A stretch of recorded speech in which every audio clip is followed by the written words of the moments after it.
Welcome to the GMetrix Study Guide for Student Remediation. This webinar is designed to teach you all the features of the GMetrix Study Guide, as well as how to implement them to create successful outcomes within your organization. Our agenda includes accessing the study guide, an overview, then we'll look at the statistics and what they are used for, the development areas, topics, custom exams created by the learners, student notes, as well as question difficulty ratings. As a reminder, we do have several sites to assist you with your GMetrix journey. Support.gmetrix.net houses our knowledge base, and it's also where you can put in a ticket for support. GMetrix.com houses our products and gives an overview of GMetrix. GMetrix.net is our student portal, and manage.gmetrix.net is our admin portal. We do also want to remind you to connect with us on social. We have a Facebook, a LinkedIn, as well as a YouTube page that will house all of our videos and FAQs. The GMetrix Study Guide contains numerous basic and advanced tools to help the learners and the facilitators within any organization. Tools include a calendar where you have the ability to choose the date and time of your exam, and it will create a day-to-day countdown. You also have the ability to create your own custom exams based on the objectives identified within the study guide that you need to practice on to be successful in the industry certification exam. Additionally, there are hyperlinks to the practice exams as well as the courses and videos embedded within the course to help provide immediate feedback and clarification for any missed questions. The GMetrix Study Guide will tell you which areas that you are proficient in, as well as suggest areas for development. Any areas where you have a 51% or better will be considered proficiency. The developmental areas will be those at 50% and below. They are ordered here in order from 0 to 100%, if that's as high as you get. Topics align with the LearnKey course, which can be purchased as a complementary curriculum to the GMetrix practice exams. The LearnKey course does include videos, flashcards, worksheets, pre and post tests to assist with the students learning the information. You will hear me say this over and over again. This product is designed to really help a student become a learner and a teacher become a facilitator within the organization. In order to effectively utilize the GMetrix Study Guide within your course, the learner must have a completed exam. So I will start with showing you the elements of a completed exam score report. At the end of each practice exam, the learner is provided with a score report. The score report does provide the practice exam that the learner completed, as well as the category, the product, the mode, the score, when it was completed. It also gives a pass or fail, a number score out of 1,000, and words of encouragement, whether they passed or failed. The score report also gives a breakdown of the learner's proficiencies, questions, and objectives. When utilizing the score report, you do have the option to look at the questions that you missed and actually review the question, as well as the answer and the explanation for each question. You also have the opportunity to view that question within the study guide. The difference between the study guide and the score report is the score report focuses on one exam, while the study guide focuses on everything as a whole that the learner has completed. To get to the study guide, there are a few ways to get there. You can choose study guides and choose the exam that you are looking at. You can choose study guide from the questions, or you can choose go to study guide, which will be right here on the score report. Once you click it, you will go to the study guide. At the top of the GMetrix Study Guide, you will see the reference to which test you're studying for. You will also see your proficiency percentage. It has statistics. You can set the date for an upcoming exam, see the related materials, determine proficient topics as well as development areas, and see topics. When you're looking at your statistics, you want to make sure that you pay attention to proficiency breakdown. Your proficiency breakdown is going to include the practice exams passed, and those are in reference to those in testing mode, not training mode. And if you want to go directly to those practice exams, you just choose related material, and it is hyperlinked to practice exam 1 as well as practice exam 2. You also have the courses completed there. And to reference those courses, here under related material, it will take you directly to the course. You will also notice that it has the practice exams in red because 0 of them have been passed, and it has the courses completed in green because they have been passed. Objectives mastered is the other piece of your proficiency breakdown. It is in orange because 50% of it has been passed. And when you're looking at your objectives mastered, you want to go down here to your objectives, and anything over 51% is considered a mastered objective. Again, anything over 51% is considered a mastered objective. So it does go from 0 all the way up to 100% or whatever the highest percent that you've mastered is. So your highest mastered objectives are going to be toward the bottom here. And if you click on these mastered objectives, you will be able to see your pass rate and the questions attempted, as well as if there's a video relating to the concept. It is hyperlinked. Let's talk about how to connect your computer to a network. First, so you simply click on it and you'll be able to view it, and that will help you review the objective. This is great for students who might need a bit more information and they want it right then, right there. This is great for them. They can go in, they can see where they're needing additional assistance at. They can click on the objective, choose the video, and have a fast way to locate information. An immediate learning and explanation right there within the course. This helps the student to do their own remediation, to do their own differentiation, to empower them so that they can take their learning and take it into their own hands and be able to have immediate feedback right there.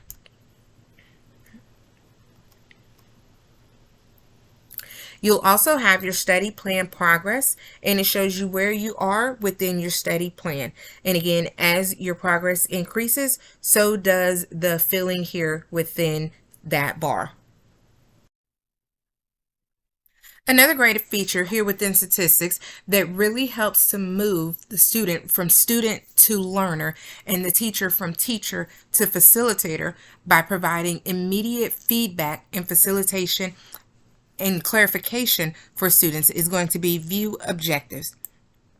When you click view objectives, it's going to take you down to the different topics within the course. If you look, we're going to look at communication. With communication, yes, we have 68% proficiency. The great thing here with communication, if we have the 5.1 objective, we're going to click view. And what it does, it tells us our pass rate within the 5.1 objective. I can launch a test with all of the questions within the 5.1 objective, and I can choose whether to do them in training mode or testing mode. It will tell me that I have attempted 10 of the 12 questions that are within the 5.1 objective already. I can also click on videos, and these are the videos that are for the 5.1 objective. If I choose them, the internet provides opportunities to post and share online. The outlets are I can view them, providing that immediate feedback to the students and providing them with immediate answers as far as why they might have gotten a question wrong and clarification. I can also look at the questions that are within the 5.1 objective.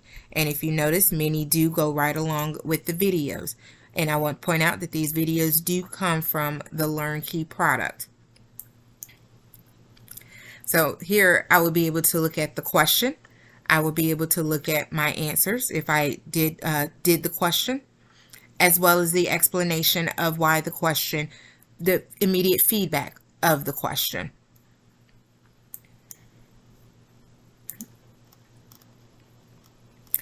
You also have the option to do a quick review where your students can review all of the questions in the development area. It will tell you how many questions that are within the development area, or they can choose a set number of questions within their development area. This is a great way to give the students time to look through things themselves, or you can say, hey, go in and do a quick review. They can choose 25 questions. It'll tell them the approximate time. They can choose training mode or testing mode.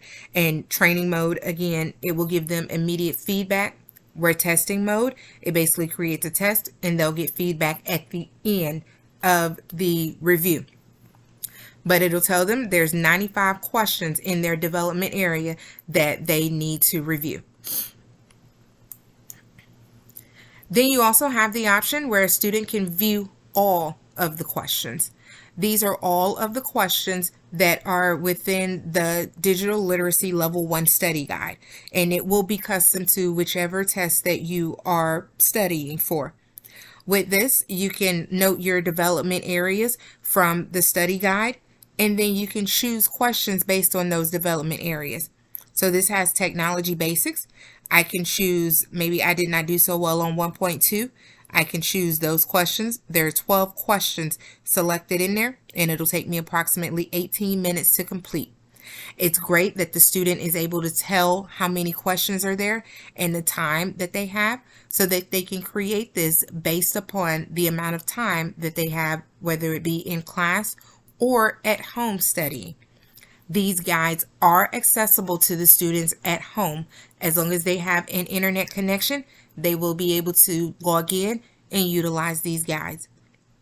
If they want to see the questions, just click the drop down and it'll tell them the questions. They can click on each of them and review. You see that it shows green, that means the question was correct. If it shows yellow, that means the question was incorrect. Sometimes it's a partial incorrect, sometimes it's fully incorrect. But either way, it's going to give you the correct answer, the answer that you gave, as well as the explanation. The students may remove all of the questions that they got correct and just use the questions that they got incorrect in order to create their test. They may also add from different topics. They can add from digital citizenship. We see here at 2.1, all questions were correct. 2.2, all questions were correct, as well as 2.3. But they have not seen this question, so we're going to add this question about the slideshow presentation. If it does not have anything here, if it's blank, that means that they have not been given that question on a test. They can add from any topic area in order to create a full exam, or you can have it so that they only have a partial exam.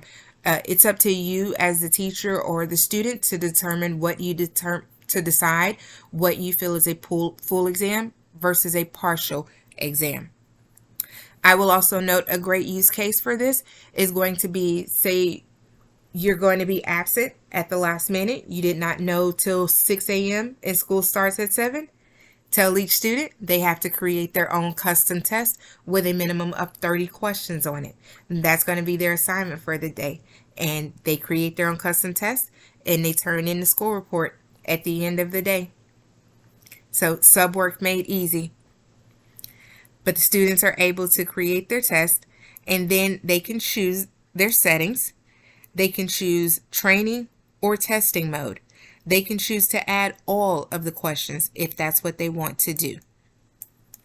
They also have the option here, any questions that they flagged for review as they went through the testing, they can add just those questions to the test. They can add questions that have been rated easy, moderate, hard, or expert to the test as well. But the students can create their own exam.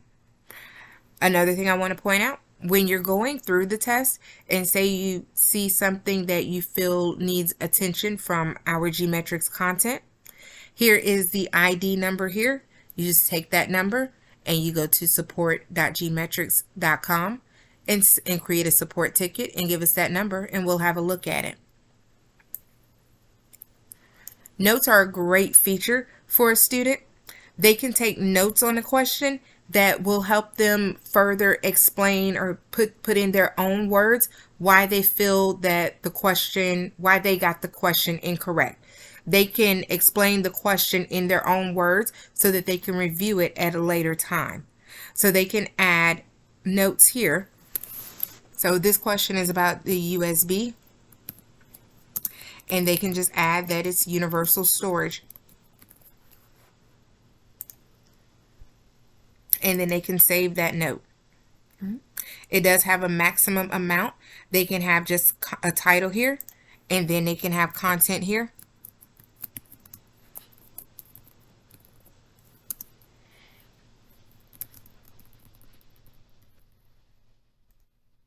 And then they can save. So that note is there. And they can review all of these questions as they are going through and doing remediation, as they're going through and studying for their exam. They can review all of the questions simply by clicking on them. And again, they can read the question, they can see the answers, and they can see an explanation. I did reference that students are able to create a custom exam based on a difficulty rating. The difficulty rating is based on the student, meaning they can set their own difficulty rating. How that is done is the student selects a question, and then they're going to scroll down and look at the statistics for the question. It will give an overall pass rate of the question, the frequency in which the student has answered the question correctly, and then here's where the student will rate the difficulty. It's rated from easy, moderate, hard, or expert. Once the student chooses the difficulty rating, you will be able to see on the question itself what the rating was that the student chose. If the student chooses an easy difficulty rating, it'll just be green, and I'll change it so that you can see it there. It'll just be green with one bar colored in. If they choose moderate, it'll be blue with 2 colored in. Hard is going to be orange with 3 colored in. And if they determine that it's an expert level question, it will be red. And once you click off of the question, the difficulty rating does stay. And again, in order for a student to create the test utilizing the difficulty levels, they're going to choose the filter option next to the test list. And then they will choose the difficulty rating. And it will show them the items that have been selected, and they will be able to start the test. You will notice here that it says 10 items selected, but only 1 for difficulty level hard. That is because I had already chosen some items for my custom exam. Again, this is a great way for a student for differentiation. The students can set their own difficulty levels and practice that way. This is a great way for student empowerment. They can create their own custom test and study in a manner that works for them. And it's a great way for the teacher to become more of a facilitator than the teacher. You allow the students to create their custom test. It gives them immediate feedback, and they're able to go through, look at the questions, and get an explanation as well as a video. Thank you for joining us. I want to invite you to stay connected with us through the GMetrix Facebook and LinkedIn pages. Also, like and subscribe to the GMetrix official YouTube page to receive instant alerts of new content postings, review previous webinars, and our FAQ channel, where we will be posting videos addressing the most frequently asked questions. If you have a FAQ that you would like us to do a video for, please make sure to include that on their survey. Lastly, be sure to join us for our next webinar, GMetrix Reports, on Friday, November 11th at 3 p.m. Eastern. You can find the link to sign up in the GMetrix webinar calendar at manage.gmetrix.net or the GMetrix newsletter.